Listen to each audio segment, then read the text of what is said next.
सबका जय मसीह की। प्रिय भाई बहनों, परमेश्वर के वचन को पढ़ेंगे। इब्रानियों 8 अध्याय उसका 6 पद लिखा है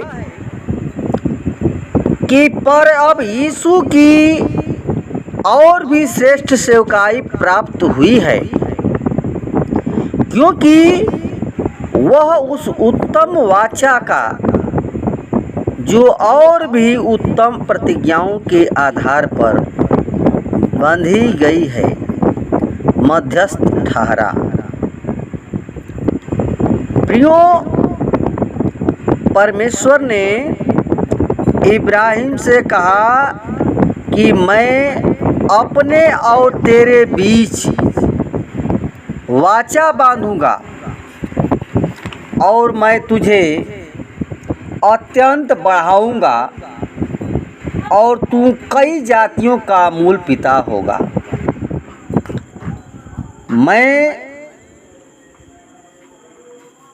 मैं तुझे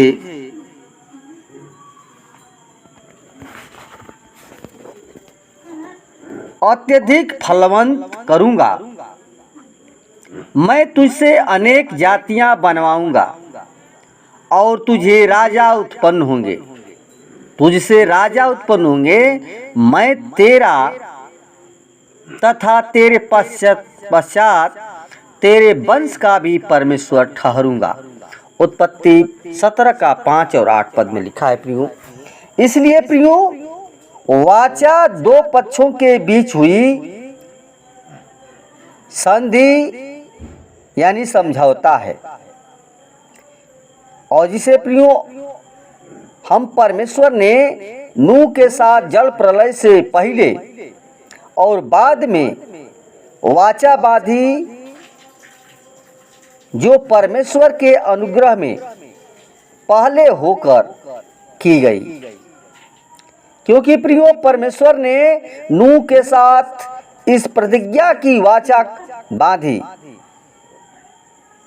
कि वो नूह और उसके परिवार को जल प्रलय में नाश होने से बचाएगा। जो प्रियो उत्पत्ति 9 का 11 में लिखा है कि मैं तेरे साथ वाचा बांधता हूँ, इसलिए तू अपने पुत्रों, अपनी पत्नी और बहुओं सहित जहाज में प्रवेश करना।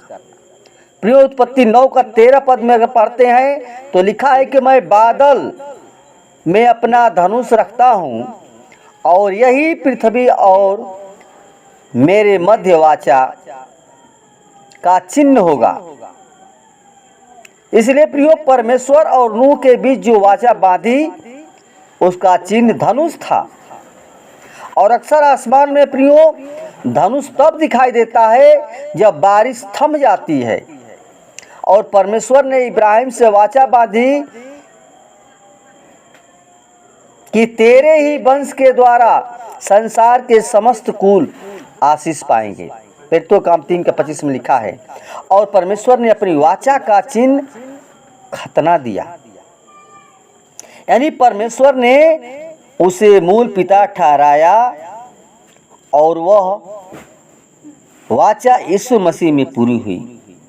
प्रियो, यीशु मसीह इब्राहिम के वंश का था और यीशु मसीह के द्वारा ही हमें उद्धार मिला है, और उद्धार प्राप्त करना ही परमेश्वर की महानता, आशीष प्राप्त करना है। क्योंकि प्रियो, उद्धार यीशु मसीह पर विश्वास करने से मिलता है, और प्रभु यीशु का लहू ही नई वाचा का चिन्ह ठहरा, जो बहुतों के पापों की क्षमा के लिए बहाया गया। इसलिए प्रियो, पुरानी वाचा का चिन्ह भी लहू ठहरा था, और परमेश्वर ने मूसा से कहा था कि होम बलि, मेल बलियां यहोवा के लिए चढ़ाए जाए, और इसके लिए बछड़ों का लहू कुछ वेदी पर छिड़कना, आधा लहू तसलों पर रखना, और वाचा की पुस्तक लोगों को पढ़ करके सुनाई जाए। और लोगों ने कहा था कि हम परमेश्वर के आज्ञाकारी रहेंगे। इस समझौते को पक्का करने के लिए लोगों पर चिन्ह स्वरूप लहू छिड़का। और जब फिरौन इस्राएलियों को मिस्र से निकालने नहीं दे रहा था, तब परमेश्वर ने मूसा से कहा कि निर्दोष मेमना जो 1 वर्ष का नर हो, उसका बलिदान करके उसका लहू अपने चौखटों पर लगा देना, और जो चिन्ह स्वरूप ठहरेगा। क्योंकि मैं रात्रि में मिस्र में से निकालूंगा और मनुष्य और पशु के पैलौठों को मारूंगा, लेकिन इस्राएलियों के जिन घरों में लहू का चिन्ह होगा उन्हें नहीं मारूंगा। और पुरानी वाचा का लहू जो भेड़ बकरियों और बैलों का था, उससे हमारे पाप क्षमा प्रियो नहीं हुआ। यीशु मसीह के द्वारा हमारे पाप क्षमा हुए, क्योंकि प्रियो लहू,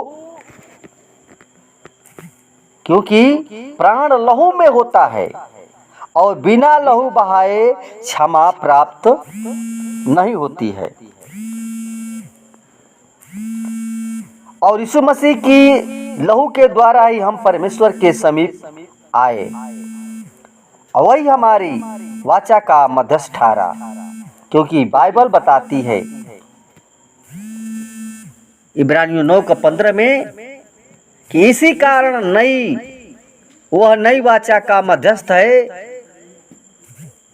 जिससे कि उस मृत्यु के द्वारा जो प्रथम वाचा के अंतर्गत किए गए अपराधों का मूल्य चुकाने के लिए हुई, वे जो बुलाए गए हैं अनंत उत्तराधिकार की प्रतिज्ञा प्राप्त कर सके। प्रिय भाई बहनों, हर एक मनुष्य को अपना समझौता परमेश्वर से सही कर लेना चाहिए, और